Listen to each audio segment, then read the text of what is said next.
afternoon, and welcome to a Age of Sigmar Battle Report hosted by Semi-Casual Gaming with Nathan. I'll be playing against Bryce today. Hello, Bryce.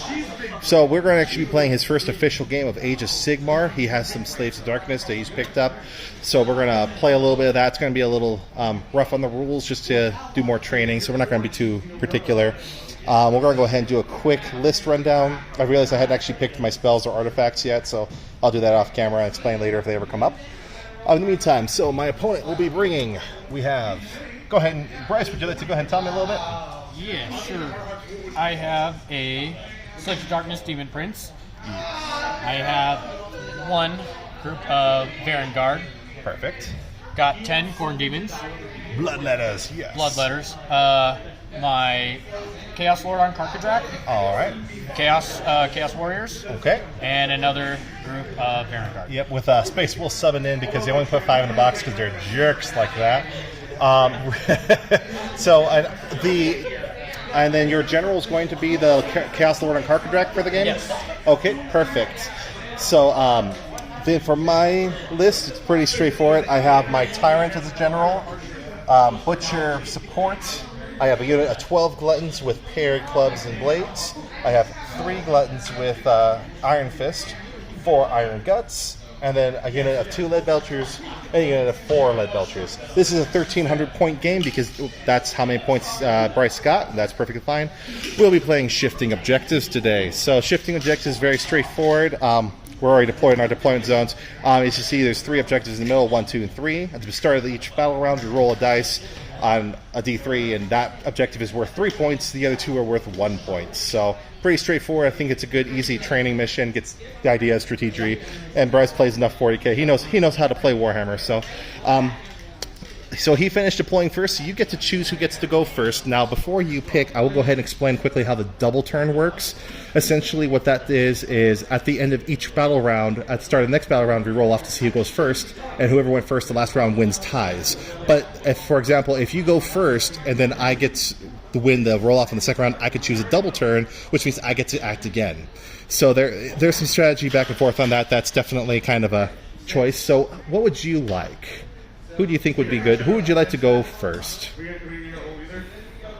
No pressure. Only your first game ever in this group. I'll go first. You'll go first? All right. So we're going to get some more details done, and we're going to go ahead and show up back up at the bottom of, or middle of turn 1, Slaves to Darkness.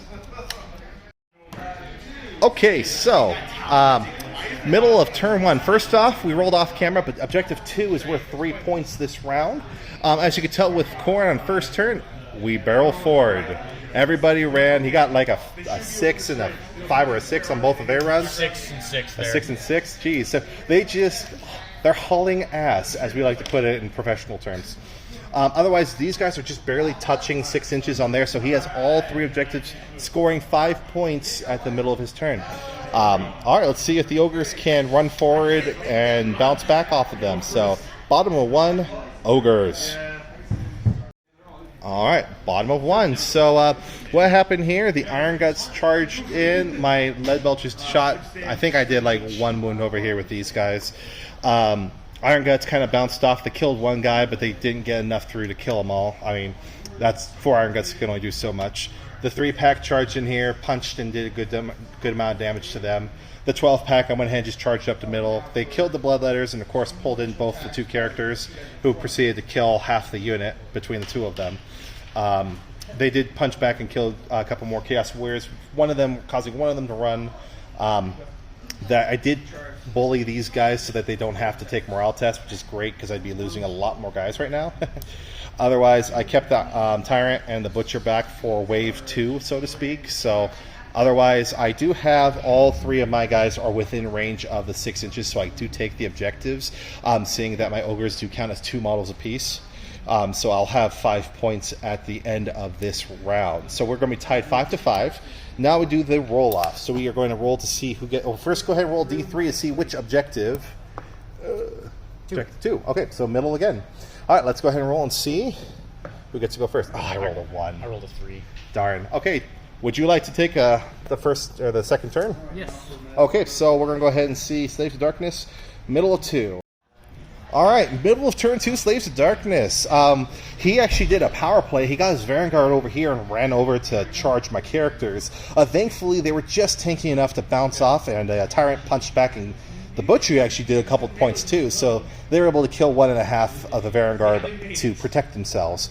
Over here, his other Varanguard were trapped in, so he couldn't pile in, so he limited his damage. I got 1 wound left. I can't believe it, the little bugger. So he actually managed to punch back and kill a warrior. I pulled my Gluttons away from his Karkadrak with my pile-in.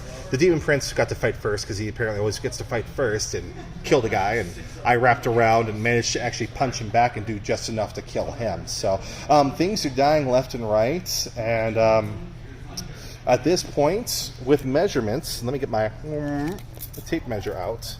I have 2 ogres within range, so that's 4. So I still control that objective. I have he only has 1 model over here, so I control that objective. So unfortunately, I'm going to tell Bryce when he gets back from stepping out for a second that he actually got no objective points this round. So speaking of which, hey Bryce, guess what? What? I hate to tell you this, but you actually got no objective points this round. That's fine. Yeah. Okay. So yeah, just because my 2 ogres over here are 4 points, so I just have enough to keep control of that. That's fair. But otherwise, yeah, we did a lot of punching back and forth, so we're going to go ahead and do bottom of 2 Ogors.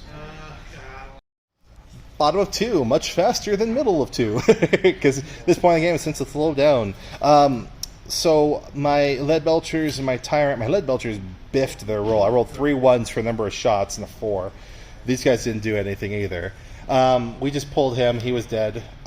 These guys lined up because they had the half charge distance from the Demon Prince from the previous turn. I rolled a 6, which turned into a 3, and they were 4 inches away from either units. So due to poor layout, I ended up leaving them in the dust. My Tyrant whiffed. He should have killed him, and he failed. He couldn't even do 1 wound. And the guy punched back, and I rolled like 4 failed saves on the 3-up Tyrant, so he's dead. Not that I'm bitter or anything. It's perfectly fine. Anyways, Butcher fought back, managed to kill. So at this point, however, since I still have 2 ogres to the 1 Varanguard within reach, I still control that one. I clearly control the middle one and the side one. So I will get 5 points hitting the bomb, so it's Ogres 10 to Slaves of Darkness 5. Go ahead and roll a d3 for the objective of justice. The 3, so the one over here is now worth 3 points, which was unfortunate, I know, since the army's over there. But all right, let's see if we can roll. See if I can roll high enough to steal a turn. What'd you roll? 6. What? Son of a biscuit. All right, Slaves of Darkness, middle 3. Here we go.